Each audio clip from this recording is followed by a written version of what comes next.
مسجد نبوی کا صحن تھا اور ایک شخص کونے میں بیٹھ کے دعا مانگ رہا ہے. ذرا اس کے دعا کے لفظ سنیے. اللہم انی اسألک بانک انت اللہ. اے اللہ میں تجھ سے اس لیے مانگتا ہوں کہ تو میرا اللہ جو ہے. ذرا غور کیجیے. میرے والد گرامی فرماتے تھے کہ بیٹا باپ سے کہے کہ ابا جی میں آپ سے اس لیے مانگ رہا ہوں کہ آپ میرے ابو جو ہیں، تو باپ کو اپنا وجود بیچ کے بھی دینا پڑا تو اس کی ڈیمانڈ پوری کرے گا. جو اس نے لفظ ہی ایسا کہہ دیا کہ ابو میں آپ سے اس لیے مانگ رہا ہوں کہ آپ میرے ابو جو ہیں، تو میں نے آپ سے ہی مانگنا. تو بندہ کیا کہہ رہا ہے؟ اللہم انی اسألک بانک انت اللہ. اللہ میں تجھ سے اس لیے مانگ رہا ہوں کہ تو میرا اللہ جو ہے.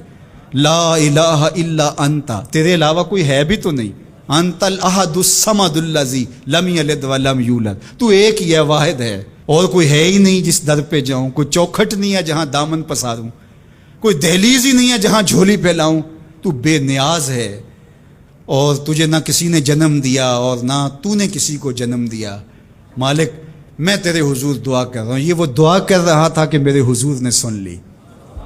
تو ایک صحابی کو فرمایا کہ یہ جو دعا کر رہا اب جو مانگے گا اللہ عطا کرے گا. اس نے مانگا ہی اس ڈھب سے ہے، اس ڈھب سے ہے. ایک دعا اور سن لیجئے جو سیدنا علی المرتضیٰ رضی اللہ تعالی عنہ رب سے مانگتے ہیں. اللہ اکبر. مجھے تو آج سارا دن اس دعا نے نحال کیے رکھا. یہ دعا مانگتے ہیں تو عجیب کیفیت ہوتی ہے. یا سریع الرضا اغفر لمن لا یملک الا الدعاء. اے جلدی راضی ہو جانے والے، چھیتی مان جانے والے، اغفر لمن لا یملک الا الدعاء.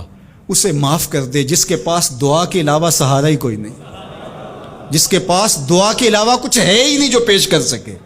التجا ہی کر سکتا ہے، ترلا ہی کر سکتا ہے، منت ہی کر سکتا ہے. منتوں اور ترلوں کے علاوہ جس کے پاس کچھ نہیں ہے، اے جلدی مان جانے والے اس کی مغفرت کر دے، اس کو بخش دے.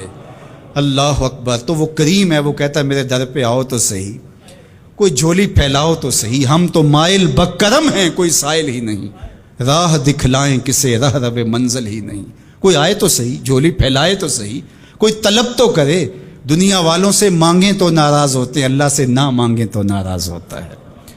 اللہ کہتا ہے مجھ سے نہ مانگو گے تو پھر کس در پہ جاؤ گے؟ قل ما یعبؤ بکم ربی لولا دعاؤکم. اگر تم نہیں مانگو گے تو پھر وہ بھی پرواہ نہیں کرے گا. تم مانگتے رہو گے، جھولی پھیلاتے رہو گے، وہ اپنی رحمتیں تمہارے دامن میں ڈالتا رہے گا. اس کے خزانوں میں کوئی کمی نہیں آتی. ہر بندے کو اس کی ڈیمانڈ کے مطابق، چاہت کے مطابق، طلب کے مطابق، آرزو اور تمنا کے مطابق